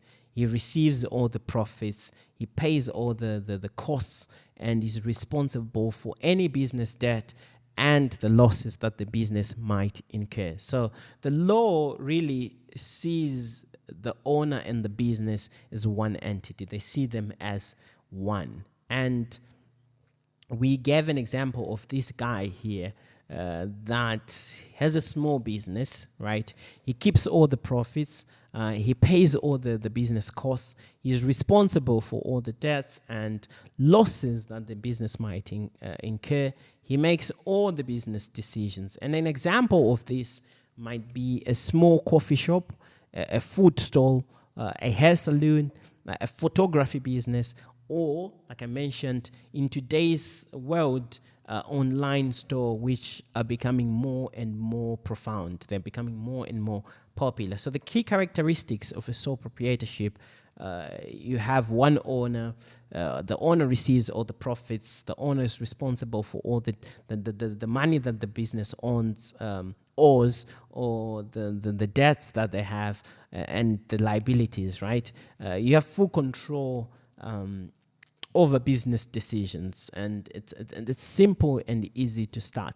So a real world example of this would be a person who's engaging or starting an online clothing store by themselves. They buy the products, they sell to customers, manage the business, keep all the profits. This is a good example and a clear example of what we call a sole proprietorship. So the advantages are: it's easy to start with few legal requirements, full control over the business decisions, owner keeps all the profits, simple management structure, because pretty much it's just him, maybe another one person or another two people, or it's just him. He's running his online business by himself. The disadvantages, though, is that the owner is responsible for all the debts, right? Limited ability to raise large amounts of money, because you cannot get investors, right? There's no shareholders, there's no investors and things like that. More pressure on the owner, right? Because if he wakes up late, the shop does not sell. He needs to be there. He needs to overlook pretty much everything. The business may end if the owner cannot continue. So the sole proprietorship, if we were to compare it to a large company, you see that a sole proprietorship is one owner, whereby a large company has many owners or shareholders. The sole proprietorship structure is very simple, whereby a large company's structure is very complex. The owner under sole proprietorship controls and manages all the decisions, whereby decisions are shared under a large company.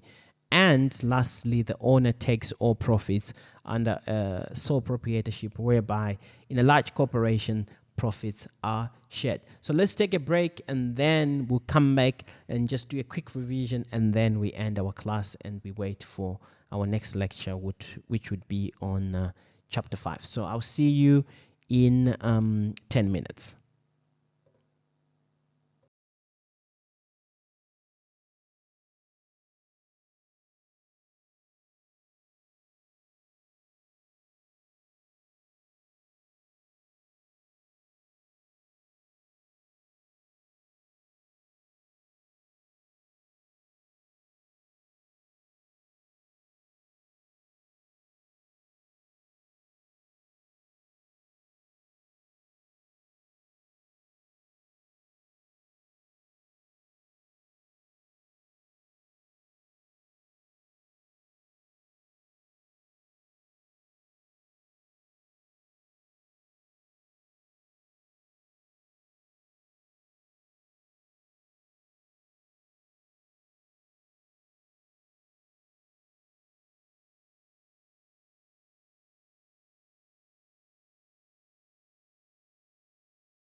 Okay, so so let's move on. So after that, after sole proprietorship, we went on to basically give the advantages and disadvantages. Where I'm not going to waste too much time, but sole proprietorship basically it's easy to start. There's few legal requirements. You have full control as one owner. You make all the decision as the owner. You keep all the profits because it's owned and basically ran by one person. So owner does not share profits with anyone. Simple management, no partners or shareholders. The disadvantages on the other hand, are unlimited liability, right? You are responsible basically for everything, what you owe, the debts, everything that happens around that business. The limited money, because it's difficult to raise large amounts of money or capital in that sense. More pressure, you manage everything by yourself, and the business may end. It depends. The business depends on one person altogether. So the practice question again, we're not going to waste time on it. This you can look at and then answer later on. So partnerships. We spoke about, we looked at the advantages and disadvantages of partnerships, and then we spoke about what partnerships are, where we said partnerships are businesses in which two or more people share basically ownership and responsibility, right? So each partner therefore contributes to all aspects of the business, including money, property, labor, or skill. And each partner is part of, practically they share the profits, the losses that goes on in the business. And we talked about the types of partnerships that we can find under partnership, right? So we have what we call general partnership, and where we have all partners that share business, and the partners usually share profits, losses, and the responsibilities of the business. So if partners want shares that they can agree that you take 70%, I take 50%, and this is called a partnership agreement, right? So an example of this would be two friends that open a restaurant, and they both help manage the business and share the profits together, right? And we spoke about limited partnerships, also known as limited liability partnerships. So there's two types of partners here. We have what we call the general partner, who basically manages the business, and we have what we call the limited partner, who basically invests money but has little or no role in managing the business. So we have the general partner who oversees the day-to-day operations. They manage the business. And then we have a limited partner, which in most cases they invest the money. They have little control in the business. They don't really get involved in the managing or day-to-day operations of the business. So in this case, limited partners usually have less personal risk than the general partners. And an example that we gave is that one person invests money in a hotel while another person runs the hotel pretty much every day. And we went on to give the key differences between a general partnership and a limited partnership. Where a general partnership, you see all partners help manage the business, whereas a limited partnership, you have only the general partner who manages the business.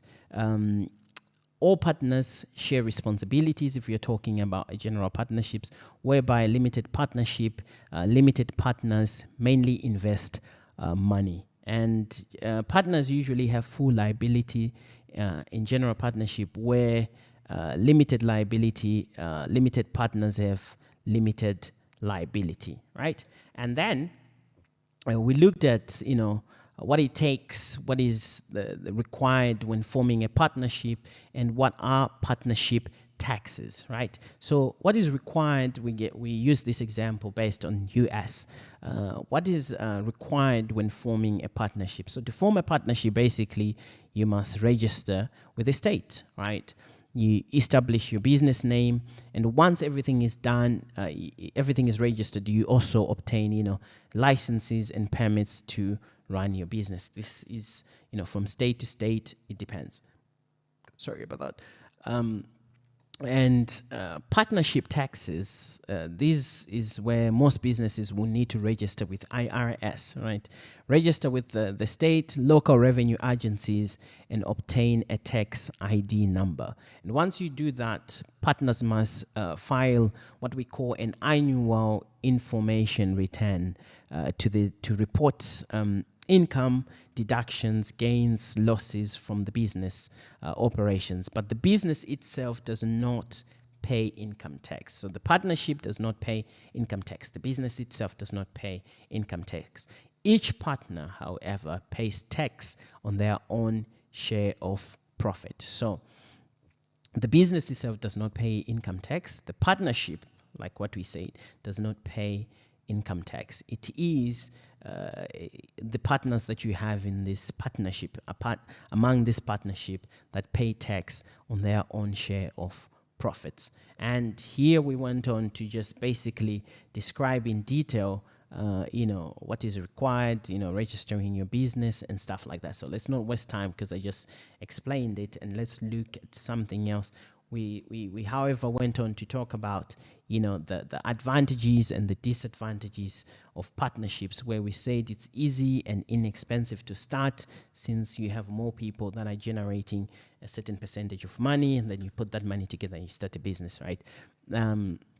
You can share the cost of the businesses, different skills and knowledge. So maybe one is different strengths. He's good at something, you're good at something. You put those two together, you become stronger together. You put 4 people, 5 people that have different, skills, set of skills, strengths, and things like that. Employees may be motivated also to become partners. And the disadvantages that you find in partnerships are: partners are responsible for business debts, right? Partners may disagree on certain things, and it also takes longer for them to reach a decision, because when you're dealing with 2, 3, 4, 5 people that have different ideas, maybe you don't see the same picture, or maybe you don't see the same way of achieving that goal, right? So decisions do tend to take time, and also profits must be shared. Like I said, decisions do take longer than in normal cases. We spoke about a scenario, but we're not going to talk about it now. You can have a look at it. And then we talked about the things that you can, before you join or before you invest in a partnerships, you can think about the money, like who we will, invest more. We spoke about the jobs and responsibilities, who will manage the business, who will do this, who will do that. We spoke about profits, how are we going to share the profits, right? We spoke about trust. Do you trust your partner? Can you work with them together?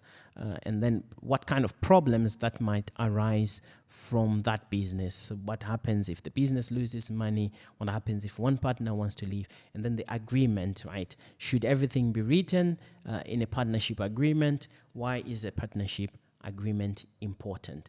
And then we went on to to have different kinds of practice questions. These ones, you can have a look at them, and we will talk about them later in our Q&A sessions.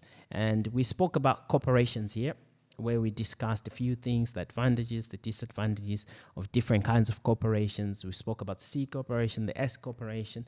We talked about the benefit corporation, the B Corp. We discussed the advantages and disadvantages of all these corporations. And here we listed the 3 types of corporations, mainly the C type, the C corporations, the S corporations, and the B corporations, where C corporations basically is a business that is legally separate from its shareholders. And what does this mean? The corporation is its own legal business, right? It can own property and make money. It can sign contracts, it can sue, or it can be sued. The owners are basically called shareholders. And other important features of a C corporation, it has separate legal entity. The corporation is separate from its owners. If an owner leaves or sells their shares, the corporation continues to operate. For example, Microsoft, Apple, or Boeing, right? A C corporation usually costs more money to create, operate than a sole proprietorship, because these are much bigger, or a partnership in that case. So the business is more paperwork and rules when it comes to the government. And we went on to talk about, the advantages: that it is limited liability, protects its shareholders, easy to raise money by selling shares. Whenever they want to raise money, they can sell shares. Corporation pays its own taxes. It's attractive to employees. Why? Because of certain things that they get, the benefits and things like that. And the disadvantages that we have is it's more expensive to start and operate. There is double taxation, possibility of double taxation, more paperwork and legal requirements might be faced in C corporations, and there's more rules to follow, right? And then we went on to speak about an S corporation, which is a special type of corporation that allows business profits to be taxed only once, right? And what does that mean? It is a corporation with shareholders. The business does not pay income tax.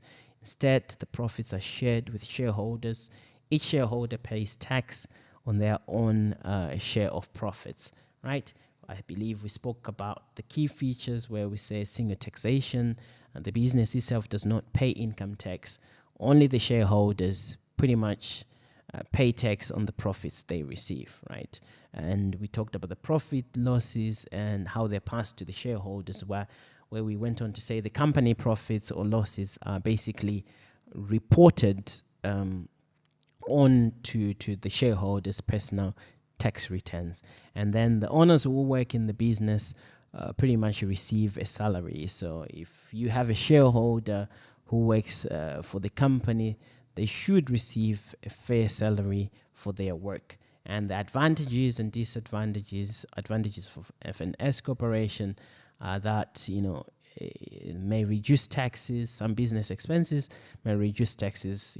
That's why, most of the things they try to put them as business expenses, because that reduces their tax, right?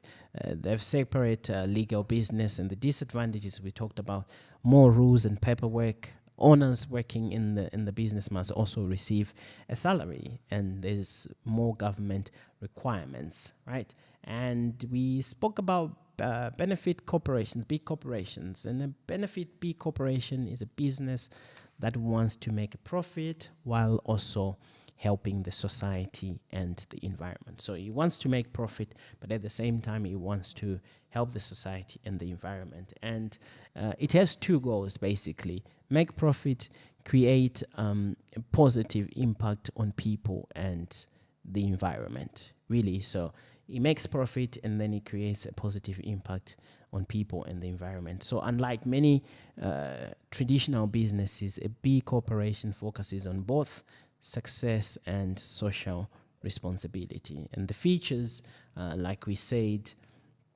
a B corporation works to improve communities, employees, customers, the environment, and it also publishes a report each year showing how it has helped society and the environment. So basically, they publish a report that talks about what they have done for the society, how they have helped the environment. So this makes the company open and regarded as transparent. And the advantages of a B Corp are that it protects the company's social mission, because they have a social mission to improve the society, to help the environment.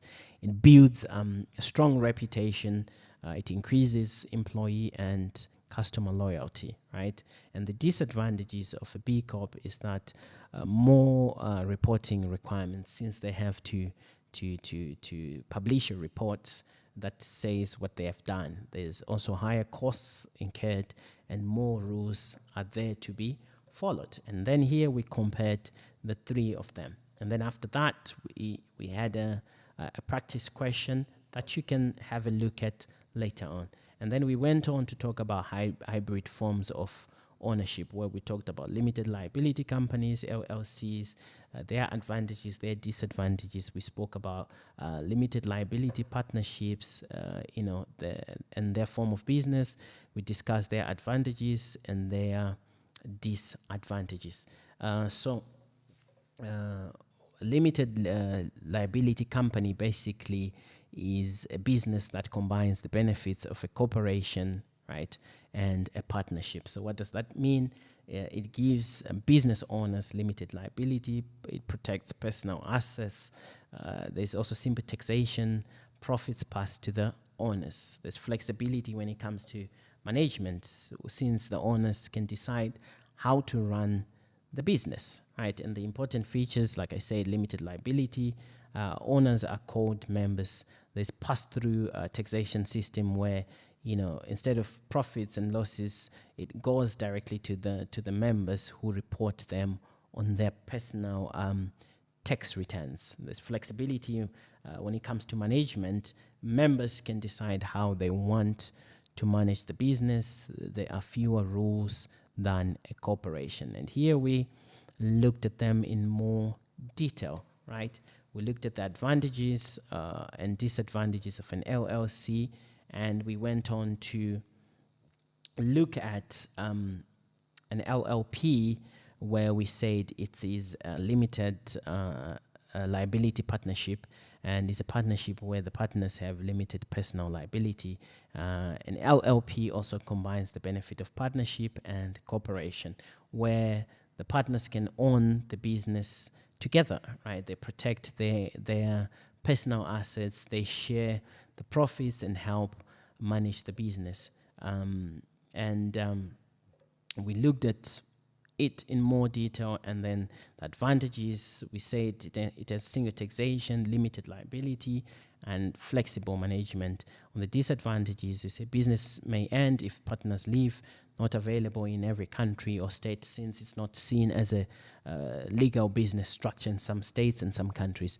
And a partnership agreement is very important. Why? Because without a partnership agreement, you're not obligated to consult with partners in certain business decisions. After that, we had a few more practice questions,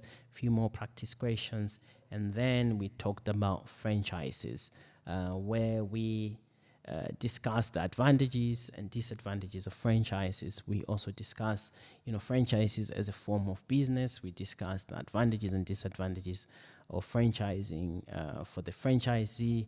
We discussed the same advantages and disadvantages for franchising for the franchiser, right? We used KFC as the franchiser, and a business owner or somebody who wants to open a business as the franchisee. So, KFC owns the brand. They provide recipes, training, and support, and they earn a royalty, a fee, or continuous fees. And then, there's an agreement that is reached, and then the franchisee pays, for the use of the brand. He follows KFC system and runs the local. He runs the local restaurant, keeps profits after paying, a certain percentage to KFC. And the advantages are that he's going into a well-known brand, but also they are higher costs. And then we went on to look at, we had a few questions. We had a few questions here and another few questions. And then we looked at mergers. We looked at mergers, two types of mergers and acquisition. And we spoke about horizontal merger and vertical merger, where two companies at the same level in the industry combine. Whereas vertical merger, you have companies at different level of the supply chain combined to form, to be a distributor or a retailer. And spoke about, acquisition, where a company is interested in another company based on technology, based on expansion. They have a target company, they buy it so that it becomes one company. And the reasons for that, growth, economies of scale, access to new markets, new products or technology, increase in competitiveness and diversification. and we finished our class with another practice question. So going forward, you should be able to tell me what are the important factors in choosing organizational type. What are the disadvantages and advantages and disadvantages of sole proprietorship and partnerships, as well as what are the advantages and disadvantages of cooperation? What are the advantages and disadvantages of hybrid forms of business ownership? What are the advantages and disadvantages of franchise? And lastly, what are the two types of mergers and acquisitions? So we covered a lot. Like I always say, if there's any question or if you need any clarification, let me know during our Q&As. And I hope you enjoyed the lecture, and I will see you when we do our 5th lecture with a different topic. So thank you for joining me. Have a great morning, have a great afternoon, have a great evening. I will see you next time. Goodbye.